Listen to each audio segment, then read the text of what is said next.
Okay, record has been pressed, and let's see what comes out of this voice box. I felt like perhaps sharing more about receptivity and my experimenting with like allowing myself to be and just finding out what's natural in me, kind of refinding out, giving myself the space. Well, life has given me the space to be able to just allow myself to be without forcing myself to try to fit into something, and then to kind of witness and see, like, well, how do things work for me if I'm just being me. And particularly, like, the thing the piece, like, there's various pieces from human design which have been really key in kind of opening up new ways of me seeing, I guess I could say it like that, or in the process of allowing myself to be. There are certain pieces that have been more key, and one of them is variable. And a lot of times I guess I speak about these things assuming whoever's listening knows what I'm talking about, because I don't want to get into a kind of a teaching mode. But if you don't know, variable, they are the arrows that you see if you look up your human design chart. You have 2 on the right side and 2 on the left side. The right side being linked to what's in your personality, more of your conscious mind, and then the left side being linked to what's in your body and unconscious. And the top arrows being how your brain on the left side, and the left side arrow, your brain and your mind, conscious mind, the right side arrow, are working. And then the bottom arrows is the life. So on the left side, your environment. On the right side is your perspective, your view. So the way that these work when the arrows are pointing to the right is a more receptive, passive way of either conceptualizing or living. You know, if they're top conceptualizing, if on the bottom it has more to do with your life and seeing. So my particular variables are on the right side. The top is facing right and the bottom is facing left. So it's PRL. And then on the left side, the design side, the body side, unconscious, they're both facing right. So it's DRR, if you are familiar with that. So I'm a PRL, DRR would be my variables, which means I'm 3 parts facing right. My arrows are facing to the right in 3 places, and in 1 place it's left focused. So my perspective, my view gets really focused, but the way I conceptualize is very passive receptive. My brain and my mind are passive receptive. My body in the environment is passive. It has an observer way of being, not so integrated and active in the environment in my natural way. And this is what I've been experimenting with, is like, if I allow myself to just be myself and I follow that internal compass, even when my mind has things to say like, don't do that, why are you doing that? Or do that, why are you not doing that? Because that's what my mind will do. But if I tap into just that internal compass and trust it and follow that, what actually do I look like? Like, what is the way that I actually, how do I be in the world? How do I be in interactions? And watching, you know, it took a couple of 2 to 3 years into experimenting this way with human design to get to the point where this aspect of receptivity, passivity became something that popped up in my focused view, right? It's like, okay, now this is where I'm going to be looking and seeing if I can allow more, just allow. And there was a lot of noise from my mind about surrendering to this mechanism, a lot of noise. And the reason why is the conditioning field that we all live in is highly focused on focusing, planning, strategizing, being active. I think I just read a quote today, something about, God rewards the active. You're just like, what does that mean? I look at a tree, and the tree gets what it needs, and it's not super active. Of course, if you look closer, there's a lot of activity, there's movement, but there's not a rush to get anywhere. There's just simply being in its own environment. And in that beingness, there is a lot of stuff that happens.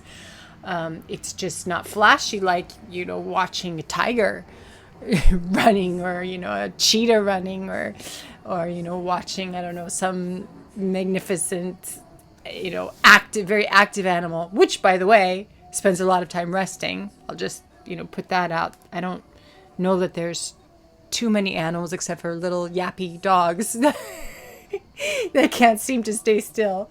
But most animals spend a lot of time resting, and then there's movement, and then there's a lot of time resting. And so, the conditioning field we live in has been created by this mindset of we need to get somewhere, to produce something, to,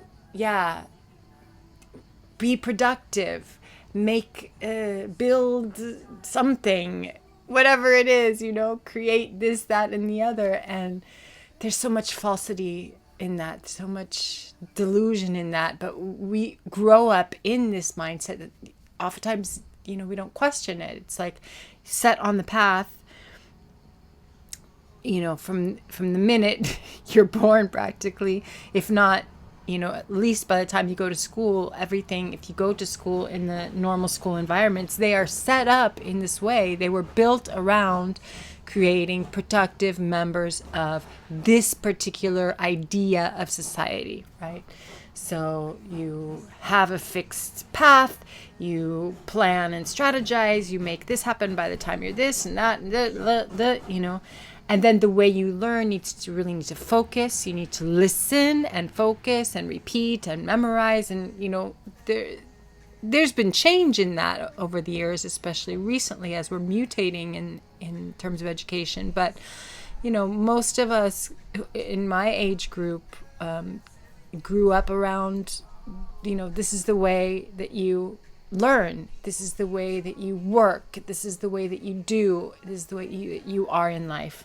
And so when I took my first steps a couple of years ago in I guess steps kind of going backwards, back to my original self, my original blueprint, my mind really railed against it, because what I saw was there is such a natural passivity and non-doingness in me,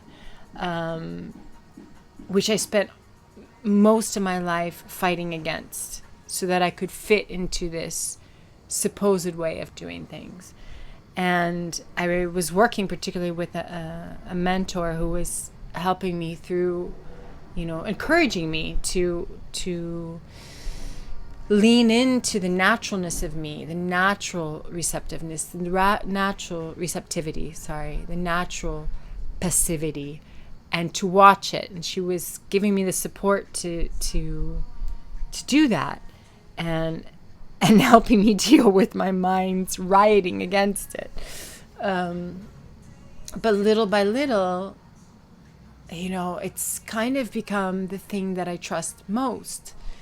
And so, I say that for me, and maybe others can resonate to this, if I start with stillness and silence, then I see what happens from there. Like, I don't start from acting. And maybe for some people, the way they're designed, it starts more from acting. But for me, the way that's natural for me is I need to start from stillness and silence. And then I wait. And I watch what naturally moves. And how I naturally do things. And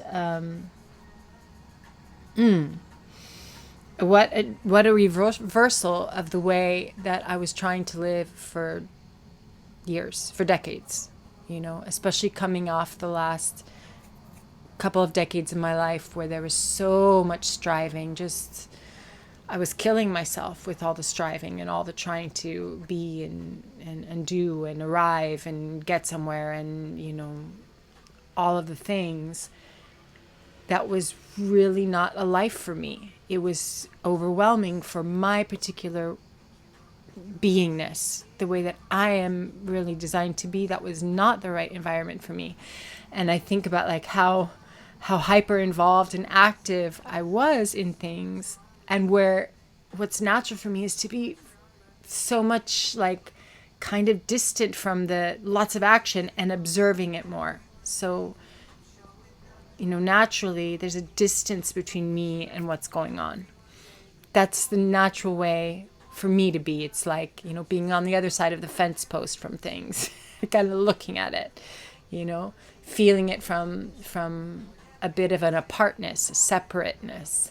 And if you do know the environment in human design, I'm shores environment, artificial shores. And so that's like, standing on one side and looking over to the other, but not being in the middle of that other thing, watching it from a little bit of a distance, which means that, you might also, if I'm in my naturalness, you might also feel there's a distance between me and you, if you know me. And that is actually what's natural for me, is I need that little bit of distance to not be hyper involved, not to be super involved. Because if I am, I lose my ability to really see. I lose my ability to move as myself. So, that's one piece of what I've watched, is how distant I've become from so much. I mean, just naturally so distant. And my mind has a lot of critiques to say about that because, well, how many... I'll give you an example. I remember when before I even hit human design, like I was already taking cues from my body and slowly allowing myself to be a bit more like myself. And so this distance was already kind of growing in me. I found myself like, spending more time alone, spending more time away from people, spending more time. Yeah, I remember my therapist at the time, she was worried about me because she was worried I wasn't having enough social connections. And I remember at that point, and I had been seeing her for like 6 years. And I remember at that point, it was when I started, something in me said, okay, maybe it's enough working with her because she's starting not to see you. And this was before I hit human design, but something in me was like, she's judging something in me based on her idea of what it should look like. And whereas for me, I was feeling so much relief because I was pulling back from social connections. And like, it was the exact right thing for me. And she was worried that I was becoming unsocial. If you take a look at my design, and if you take a look at my website, you'll find my design is there. You can see, there's a lot of withdrawal in my design and non-socialness. Like that is very natural to me, is to not be hyper involved socially. I really float in and out of social connections, and I need that space. And you can see that in various places in my design where I need a lot of space, and then like kind of connect in for a little bit, and then I need to get out and get air.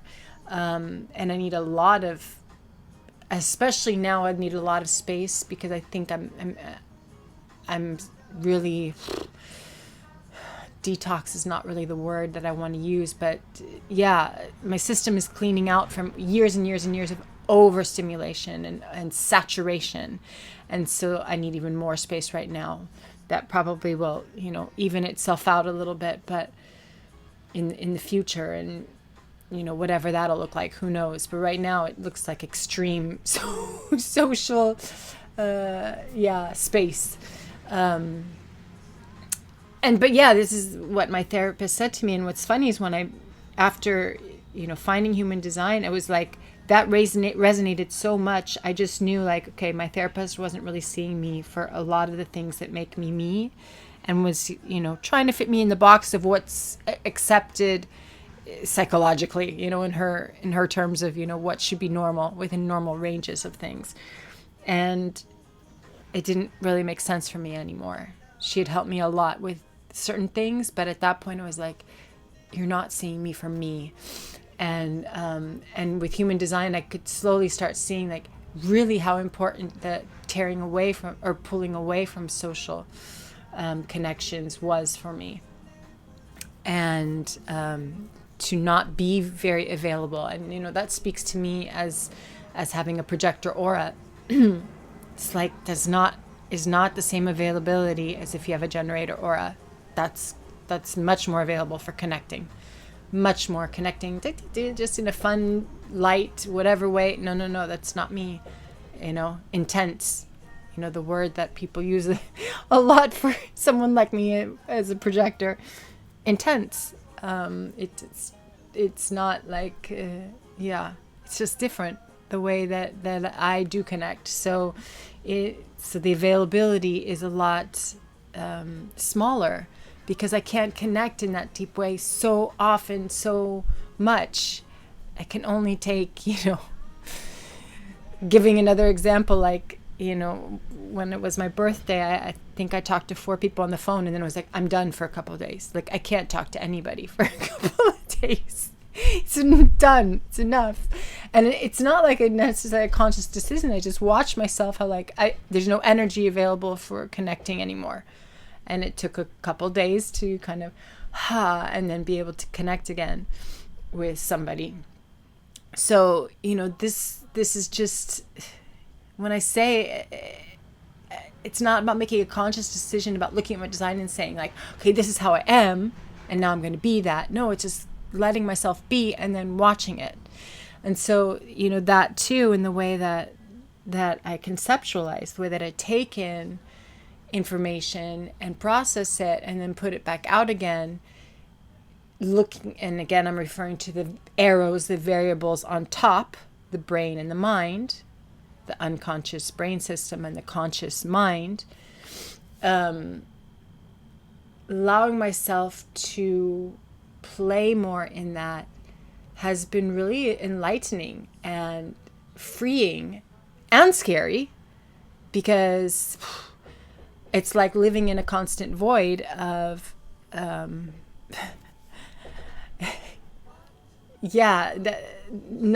not forcing myself into trying to find linearity, not forcing myself into trying to find this certain pattern that will take me someplace that, give me some kind of security for whatever the situation is that my mind is worrying about. I actually have to, like, have my mind will be worrying about something, and have to just allow myself to be like, I don't know, until it pops into my awareness from a place that I don't even know, from pulling from something that I didn't even remember that I had heard or learned, pulling from something that happens to just be dropped auspiciously in my lap or whatever. And so it's, living in really the uncertainty and the not knowing. And I feel like people who have the left arrows up there, what I've witnessed is, like, people who are more focused in their brain mind, as they become more and more themselves, there is also a surrender to this not knowingness, because they even, from what I've seen, I can't speak for them, but I've watched, like, their focus isn't necessarily what they think their focus should be. It's like all of a sudden they're focusing on something and they follow that focus, and it works in a different way from me. But I've watched kind of the same sort of, little by little surrendering into the nothingness of, you just got to wait until life is happening, So but I can only speak to my own experience, and then putting that out there. If there are breadcrumbs for you, that's cool. They might be breadcrumbs that little things that point to you to like, oh, maybe that's somewhat how it works for me, and then, can be inspiring for you in the way that you allow yourself to be yourself. I can't tell anybody what it looks like, even if you have my same variables, because you're not me, but I can just say what I little by little experience as myself, and hope that gives some breadcrumbs, and leaves some kind of help if you are in the experience of discovering yourself. So I kind of see different ways this is panned out. And there's something in me that would like to go into more detail about that. And then I feel like maybe it's enough right now. And so I don't even know if I've really said anything. It's so funny. I get to these moments of pause or ending, and my mind tries to go like, what was the thread? What was I, it tries to find the line of thought, and it's like, I really don't know. I'm not really sure what I said, and I don't really know where I am. This is what it feels like in my brain. It's like, as things are moving, they're moving through, kind of like channeling, if you want to say that. It is channeling something that I don't know where it really comes from. And then when it's not there anymore, it's just not there. And then it's like standing in the middle of a field like, oh, well, here I am now in this field. Interesting. I wonder how I got here. I wonder where I'm going. I don't know. Yeah. So, yeah, that's kind of what it feels like in my mind, like the naturalness. And it feels good. It's just when my mind, tries to push back and like, yeah, we got to find the line. We got to find the linear pathway. Then that's stressful because I can't find it. But if I allow myself to just be in the middle of this field and be like, oh, I wonder, is like an eagle going to swoop down and take me to another field? Like maybe something else will come out at that point. It's more like that. It's more like that. And I mentioned before, it's like clouds dropping things in. It is like that. It's like, okay. For example, at the moment I haven't really done much of it, but I do enjoy sometimes putting like raw ruhu, some what's the word? I was going to say sermons, but some talks or lectures that he has that hit me, resonate more with me. There'll be pieces that resonate more with me, and then I'll listen to that part over and over. I haven't done this for a while. I'm on a third line break from that, but when I've been in that mode, like listening to it over and over, and then I've enjoyed playing with, as I do that, putting, making it into a video. If you've seen on my YouTube, I have these videos of, clips from raw with music and then some images. And what I love about that process is the receptivity in that process. It's like, I don't have a clue. I don't have a plan for it. I feel all of it as as something, as frequency. So it's like, even what he's saying, it's not as much the words and the information. It's more like that is like a, if you take a tuning fork, there's a certain, rings on a certain note, certain frequency. And it's like that particular thing that Ra was saying, that I was listening to resonated with a certain frequency, certain sound. And then like, I'll just kind of be looking through music that I have, and I'm like, oh, that sound for me, and it's just for me. I don't know about for anybody else, if they like it or not. It doesn't matter. It's my own taste when I'm doing this process. It's like, oh, those two things ring together. Like that music sounds like that. And then I love the process of like cutting the clip and kind of like placing it on I play a little bit around with where it lands in the music, because I just like the frequency, like finding the different rhythms of his voice and the rhythm of the music, and just being lost in that, like, feeling it out. I'm not thinking about like this. There's no plan, there's no logic to it, there's no linearity to it. It's just really like a sensation thing of it. I feel this and I feel that. And then I'll feel like, oh, the image that I'm getting listening to this is like mountains. Then I'll be like, searching for different images to put on top of it. And then I get a feel for how that flows together. And it's a total feeling process. And, my cognition is inner vision. So my brain works on inner vision. So it's like takes a little bit of time to like create a vision inside here of what that frequency looks like. So what that information actually is an image frequency. I don't know how to explain it more than that. And then the way that I get things out is feeling tone. So my mind works on the tone of feeling. And so, yeah, it'll be like the feeling of this imagery and putting it together. And then I'll get to the end of it and I'll be like, oh, that feels good. And then I'll listen to it over and over again, like the thing that I put together, because it feels, I don't know, it just feels like it feels like the right orchestration for me. And I really have enjoyed doing that process because it's been a process in which I've really watched the way that my brain and my mind works, because I won't have an agenda about it. It'll really be like, I like this, and I have almost the whole stream of taste. So that comes out as well. Like, I like this and I like the sound of this, and this thing that he's talking about feels like this to me, and I see it like this inside. And so that I see that connecting to this thing over here, and whoa, way over here, it kind of connects into that. And so it's like moving clouds kind of together, or the clouds moving themselves together and me seeing and feeling it. It's more like that.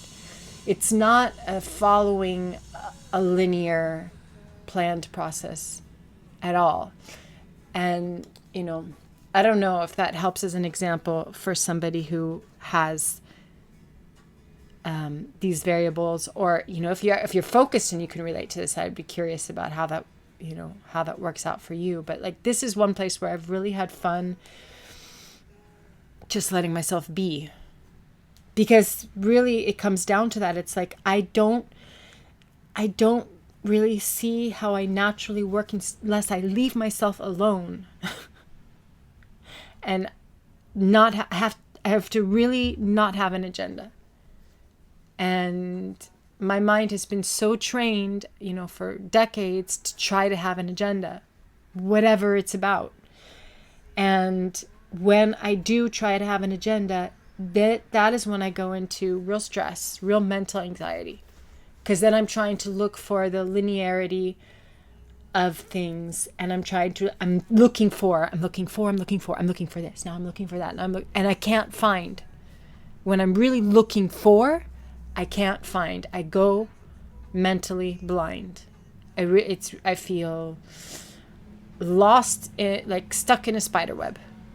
Like all of a sudden I'm in this maze, stuck in a spiderweb in the middle of this maze, and I have no clue where to go from that. I just feel overwhelmed by information or possibilities or, pathways, or overwhelmed. So for me, I really need to approach life. And I gave the example of, just creating these videos. It's just a small example of like really on the macro, approaching life with like no agenda for anything. I mean, anything. Down to like the nitty gritty of like paying my bills.